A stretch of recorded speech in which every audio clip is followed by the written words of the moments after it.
Hey guys, I'm Leonard Louis, and welcome to my latest video. So, as you can tell by the title, we're going with something called, well, basically, it's why I love Harry Potter. And now you may have seen my Why I Love America vlog. I think it was like a few weeks ago. And I wasn't planning on turning the Why I Love whatever into a series, and I thought, well, you guys seem to enjoy that one, so I thought, why not make this one and see how it goes, really.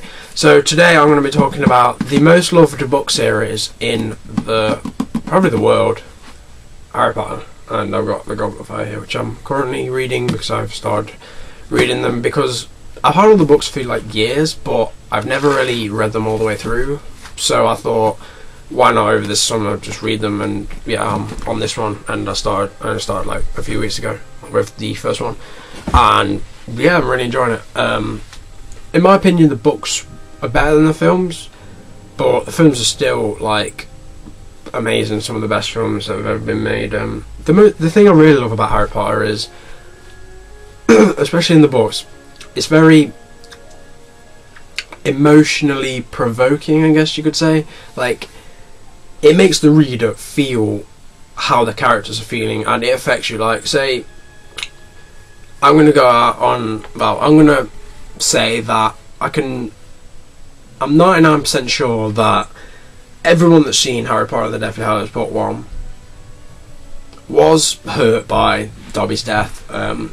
Yeah, he is just one of the nicest characters, and he didn't actually mean to do anything wrong, and well, he didn't actually do anything wrong. He was just protecting his friends, and he gets killed. And yeah, that was a really sad moment. And not gonna lie, it's probably the saddest death I've seen in a film, to be honest. I mean, I know it's only fiction, and in a book, and I haven't actually read up to that part yet. But yeah, it's gonna be pretty sad. I mean, there's a lot of deaths in Harry Potter, but they actually affect you. Like some books, you think someone dies, and you'll be like, oh no, I didn't really want them to die. But then you're like, oh, it's only a story. But with Harry Potter, you're like, no.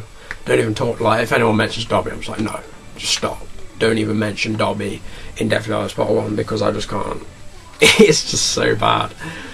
And it's just ridiculous. But another thing I love about Harry Potter, the characters are very relatable.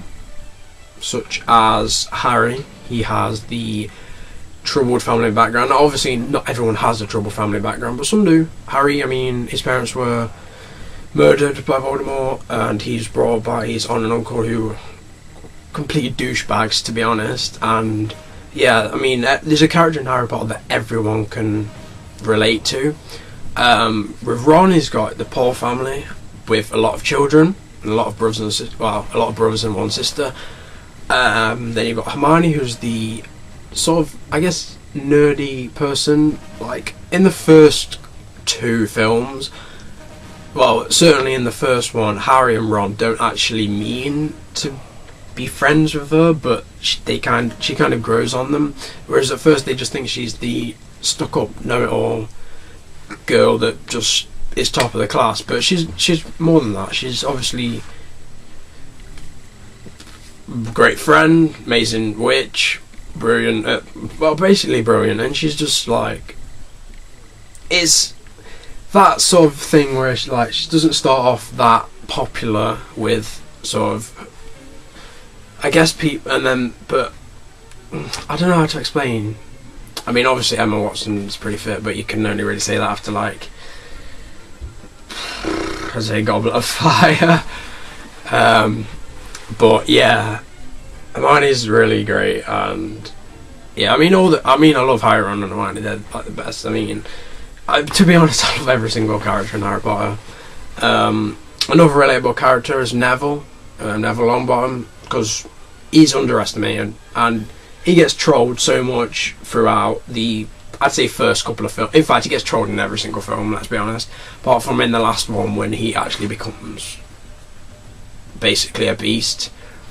And let's be honest, that Neville is the example of how to go through puberty the right way. Like, you'd never expect from seeing him in the first one to have seen him what he looks like now. It's just like mind blowing.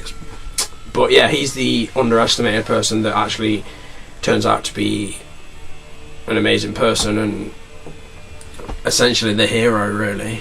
So yeah, also I love about the movies of Harry Potter, the casting is so like on point. Like it's every single character is cast perfectly. Like you couldn't imagine anyone else being Harry Potter, you couldn't imagine anyone else being Hermione, you couldn't imagine anyone else being Voldemort, no one else being